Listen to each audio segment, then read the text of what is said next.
Hey NBA fans, I'm Thomas Mott. Welcome into Chat Sports, and today, let's take a look at some of the latest NBA trade news and rumors, all centered around the February 7th trade deadline, except for our very first bit of news here. How about Steph Curry and his potential return to the Golden State Warriors this season? Yes, we were all surprised whenever we heard that Steph Curry was most likely going to miss the rest of the year. He wasn't going to come back because the Warriors have been playing so badly with that broken left hand. Yet here we go. The latest news multiple outlets are reporting. Steph Curry is eyeing March 1st against the Washington Wizards to be his first game back since the broken left hand, which has basically kept him out for the entire 2019-2020 season. But he played 4 games, and then he broke the hand, and of course the Warriors have been struggling ever since. So the first indicator that Steph is very, very close is that his own teammate, who's on the road to recovery, Klay Thompson, said this about Steph, quote, "Looks ready to play in his post-practice sessions." That's it, but it means he's getting closer and closer. Obviously, the cast is off the left hand.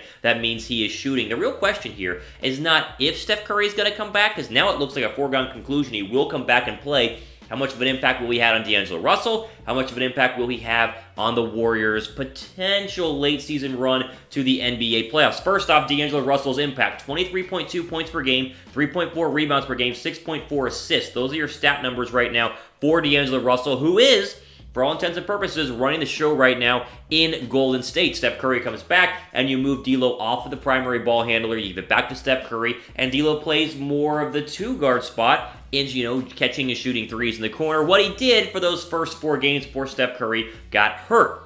The question is, will this help D'Angelo Russell? Will we see them mesh and play well together? And without Klay on the floor, could this be a match made in heaven? Or will the point numbers come down? And could you actually hurt his potential, trade prospects later on in the season? Or I guess say later on in the offseason as we get past the NBA trade deadline on February 7th. But the impact on D'Angelo Russell when Steph Curry comes back, potentially on March 1st, is going to be very, very interesting. The other impact it has is in the Western Conference standings. Go ahead and throw up the Western Conference standings right now from 8th all the way on back. These are how they are at the time of recording this video. Grizzlies 8, Spurs 9, Suns 10, Blazers 11, Pelicans 12, T-Wolves 13, Kings 14, and there are the Golden State Warriors sitting at the very bottom of the Western Conference. Now, you might say, Thomas, they have, less than 15 wins. It's terrible right now. They're not winning any basketball games. There's no way they could make a run. And I would agree with you.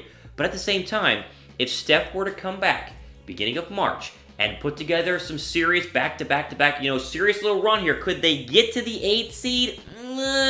I'm going to go with no, but still, you're a Warriors fan. The potential to see Russell and Steph on the court together at the same time is huge going forward for whether you want to keep D'Angelo Russell or whether you want to trade D'Angelo Russell. Either way, I like the impact of Steph Curry coming back, not for this season, but for 2020. But look for March 1st, the rumored return date for one of the best basketball players, if not the best shooter in the NBA whenever he is healthy, in Steph Curry. Before we go on, quick ad break here on YouTube. Scroll down, answer the pinned comment. Should Steph play this year, regardless of record? Do you need to see Steph Curry out there on the floor if you're a Warriors fan? If you want to see him if you're not a Warriors fan? Or should he just sit because the season is lost anyway? Let me know in the comment section down below.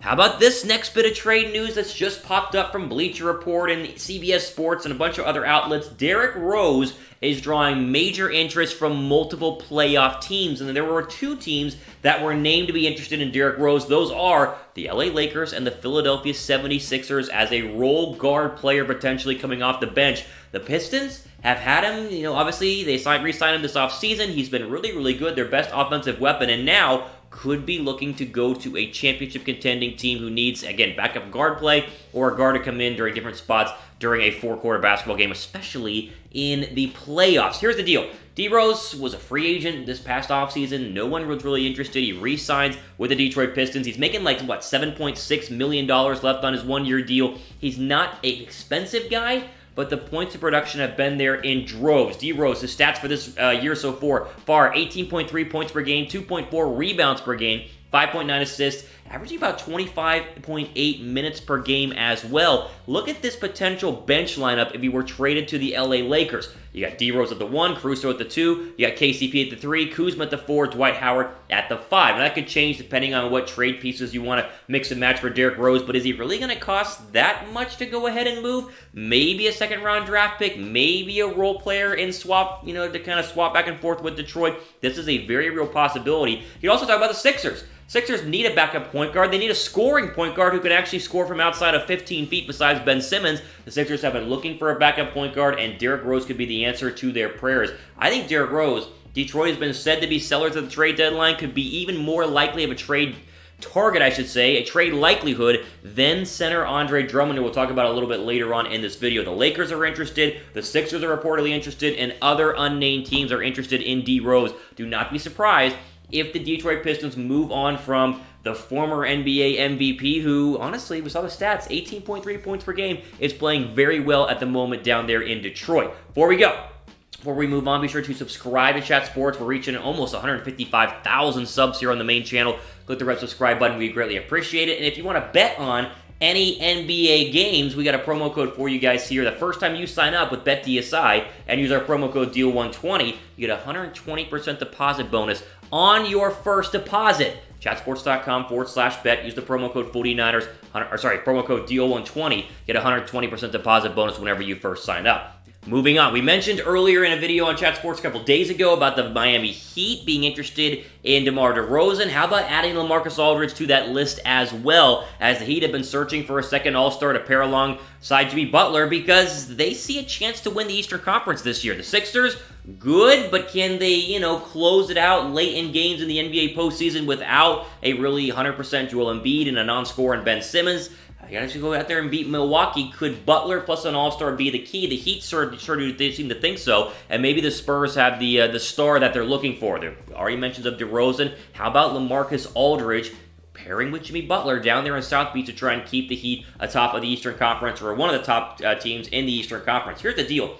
LA has been pretty good so far this year, despite the fact the Spurs have been a very underachieving team. In 39 games, he's averaging 19.1 points per game, 7.4 rebounds per game, and a potential lineup, if he were to be traded, would look something like this. Kendrick Nunn, Jimmy Butler, Duncan Robinson. You would then throw Aldridge in there, and then, of course, Bam Adebayo at the center position, a very tall twin tower lineup. But we also know you can play Aldridge at the 4, you can play him at the 5, you can move him around. This is just one lineup that could be very interesting down there in Miami to hopefully, combat the height of the Milwaukee Bucks, obviously, or even the Sixers with Joel Embiid, Bucks, obviously, with Giannis Antetokounmpo. You'd probably have to give up Justice Winslow or Kelly Olynyk. There is not an official, these players for these players rumors happening right now, but Winslow and Olynyk kind of makes sense looking at their roster on who you can move, could throw in a draft pick, or maybe throw in one of these starters as well, though the Heat have been very, very, let's just say, not excited about trading any of their really good young stars who have really popped so far this season. But if you look at the tea leaves here, Miami has been rumored to be connected to Chris Paul and DeMar DeRozan and other stars. Maybe even the Thunder guard Danilo Gallinari has been rumored to go there as well. And so you put all these guys together and you say, why not LaMarcus Aldridge? He could be an option at the center, at the 4, and be a scorer alongside Jimmy Butler as the Heat try and make a push to the Eastern Conference. The Heat are, like we said, a surprise a little bit in the Eastern Conference, but they're there, they're towards the top. Add an extra player and make a deep run, potentially to win the Eastern Conference. Do not be surprised if they pull out the trade moves here with a look at the San Antonio Spurs for DeRozan or LaMarcus Aldridge. Can the Heat win the Eastern Conference with an extra star? Type 1 down below for yes, type 2 down below for no. Final bit of trade news here. This one was really buried deep in a lot of different trade rumors, but it caught my eye because it involved Andre Drummond and the Boston Celtics. How about a 3-team mega deal that improves the Mavericks and improves the Celtics and helps out the Detroit Pistons all in one? All right, here's the deal.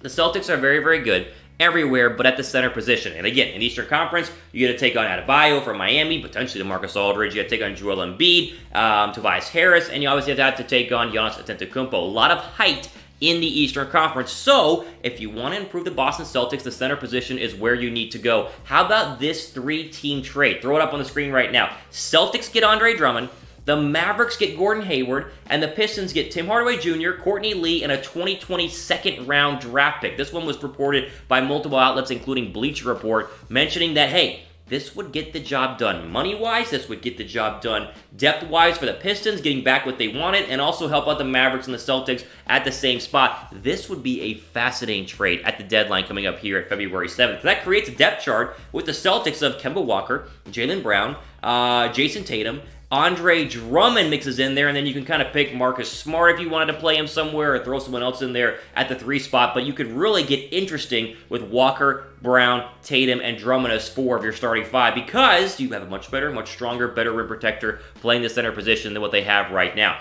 This is not super likely, I would say, because it's a 3-team deal and those are hard to work around right now, but the Celtics have put out feelers out there to try and improve the center position, and Andre Drummond would obviously do that from Detroit, who we already know has been major sellers, at least a rumor to be major sellers, with Derrick Rose, and like we said, Andre Drummond as well. There you go. Those are all of our NBA trade news and rumor bits that we have for you guys here on a Tuesday. A lot of stuff happening, a lot of rumors being thrown out there. I feel like half the stuff I read is just smoke being thrown around by different NBA teams, so be sure to subscribe and check back in on the channel. We have plenty of the latest and greatest NBA news and rumors here at Chat Sports. For Chat Sports, I'm Thomas Mott, signing off. Enjoy the rest of your day.